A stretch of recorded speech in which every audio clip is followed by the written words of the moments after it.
Now here's a conversation about organisations of the deaf. And remember that most of them are initialised. So the British Deaf Association is known as the BDA.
Here are a couple of men talking about cars.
Well, there, I hope you enjoyed that.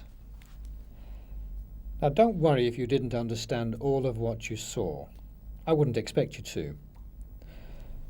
What you can now do is use this tape as a practice tape, as many times as you wish. And eventually, you'll understand it all.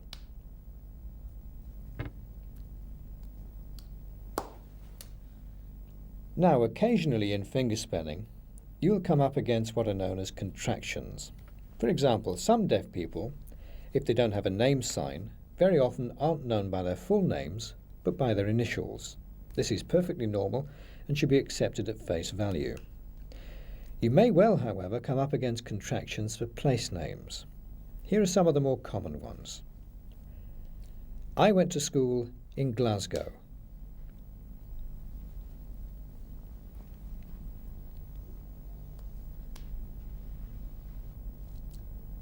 I went to school in Glasgow.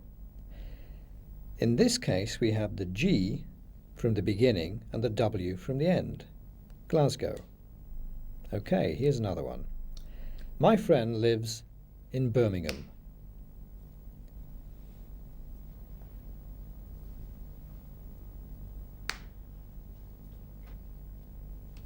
My friend lives in Birmingham.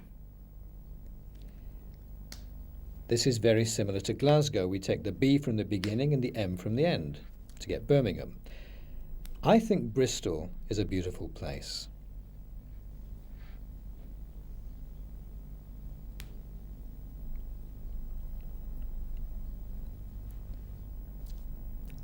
I think Bristol is a beautiful place.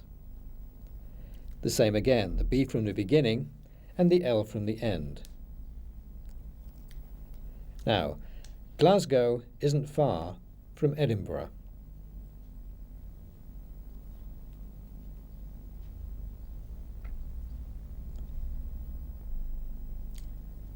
Glasgow isn't far from Edinburgh. Glasgow you've already had, but Edinburgh is slightly different in that we use the first two letters, E and D. Edinburgh. Manchester has a school for the deaf.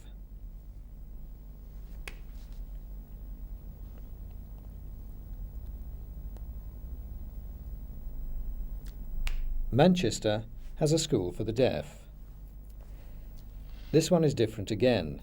This time we get the M from the beginning and the C from the middle. Manchester. Now don't be thrown by these contractions. You wouldn't be expected to know them all. In fact, I don't think anyone knows them all, since they can vary from one part of the country to another. So it would be perfectly acceptable to stop them and ask for clarification, without feeling any embarrassment. Well, I'm afraid that's all we have time for on this tape. So let's just summarize what we've covered. First of all, clarity is far more important than speed.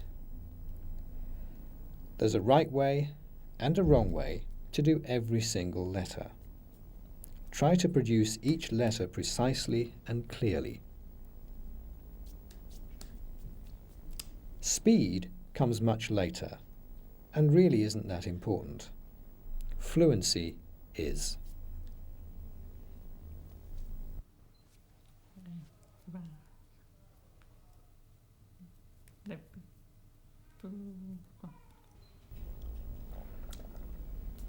Practice is what makes perfect, so do use your fingerspelling as much as you can, even when you're completely alone.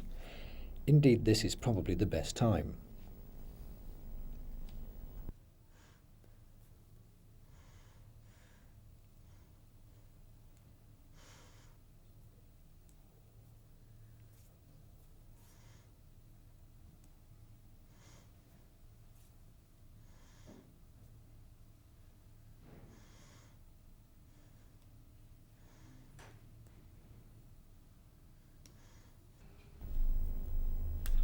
Do try in your head, or even with your mouth if it helps, to get used to making the sounds of the letters you see and let the words take care of themselves.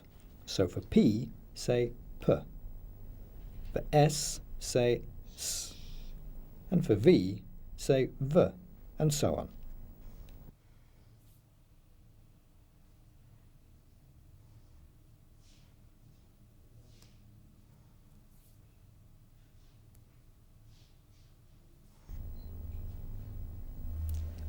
When someone fingerspells a word to you, don't look down at their hands. Try to use your peripheral vision. Keep looking at their face, and particularly the lips. You'll probably be given a clue, and you should still be able to see the hands as they spell out the words.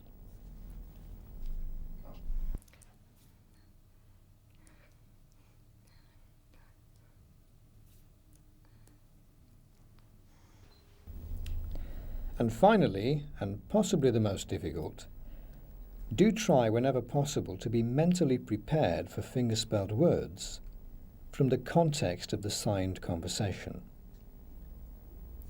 For example, if someone starts talking to you about a bicycle, your mind should automatically be prepared for any fingerspelled words which might pop up throughout the conversation, like chain, spokes,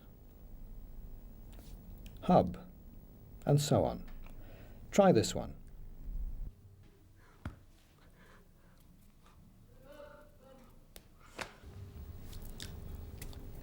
Context is not something you need worry about too much.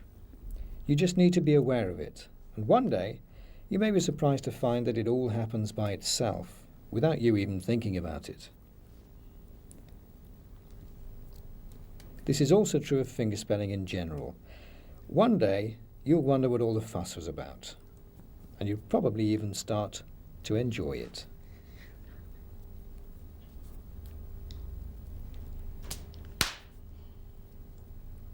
So, good luck.